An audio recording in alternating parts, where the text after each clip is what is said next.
This is a follow-up to the in-range video about the Salado Nightfire match posted in October of 2019. This video contains my complete match footage.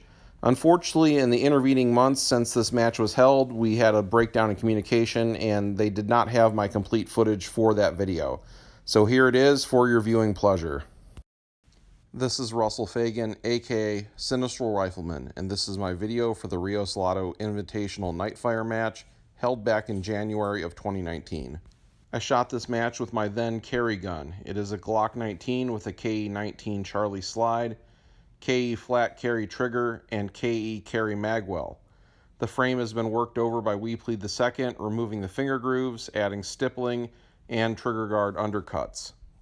The optic is a Leupold Delta Point Pro with 2.5 MOA dot. It has backup iron sights in the form of Dawson Precision .425 height front sight with tritium insert and Leupold rear sight module attached to the Delta Point Pro.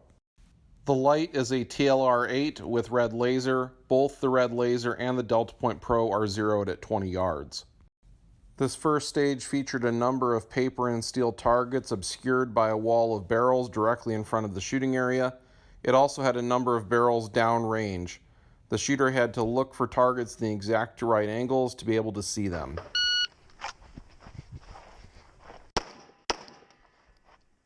On this stage, I leave the light activated for most of it because I'm actively hunting for targets within a confined space. Depending on the angle I'm looking at through the barrels, the light casts shadows, making some of the other targets less visible.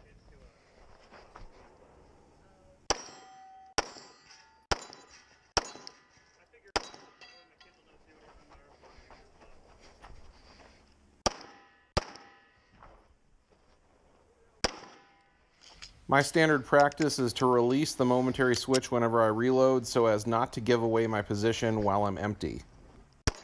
The blinking you see sometimes between shots is me losing contact with the momentary switch.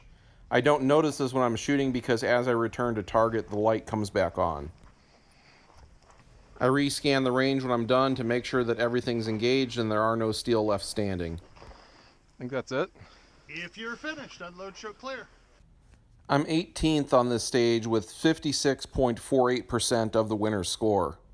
This stage had about 25 yards of movement total with some distinct engagement areas if you planned out what you were doing.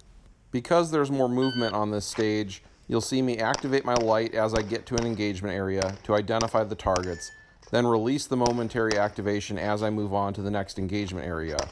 This is simulating not telegraphing my position in a self-defense scenario.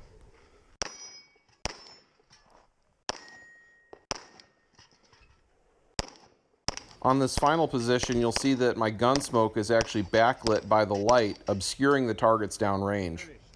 Unload and show clear. On this stage, I'm 7th with 82.82% of the winner's score. Compare stage 1 to stage 2 and you can see why it's easier to do better when you're replicating self-defense tactics.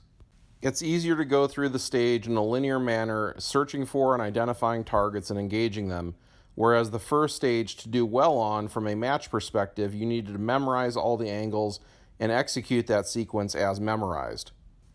Here's another stage that if you want to be competitive, you need to memorize where all the targets are and the exact angles at which to engage them because they're obscured downrange by barrels. When I'm using a match like this to practice with my carry gear, what I do is learn the total number of targets and the general areas in which I need to engage them. When I get to those areas, I am scanning for the targets because I am not memorizing exactly where all of them are. In person, the lighting conditions on the range don't look as bad as they do on video. I can see that there are silhouettes in some of these locations, and that's why you'll see me turn the light on quickly, then adjust to the actual target location. The light's on just long enough to identify if it is a brown threat target or not, and then moving on to the next position. People that are doing these events from a strictly competitive standpoint will leave their lights on for the duration of the stage so they can clearly see where all the targets are all the time. If people want to use Nightfire events from a strictly competitive perspective, I take no issue with it. I, however, don't get to shoot in low light conditions often enough to make use of it for anything other than self-defense training purposes. On this stage, I am 22nd with 61.55% of the winner's score. In the end, I am 11th out of 39 shooters with 71.17% of the winner's score. This is the backup gun bonus stage. If you didn't have a backup gun, you could use your primary gun. The shooter had to start with their strong hand only and engage 4 steel targets, conduct a reload, move, and engage 4 steel targets again. You're finished. Unload and show clear. The shooter then did it again using their support hand only. I must say that this was the stage that I found the laser to be the most useful. Lasers are only really useful in low light conditions like this, and I found it was easier to align the laser on target than it was to align the sights using it one-handed. Thank you for watching. Come back again for more match and multi-gun competition content.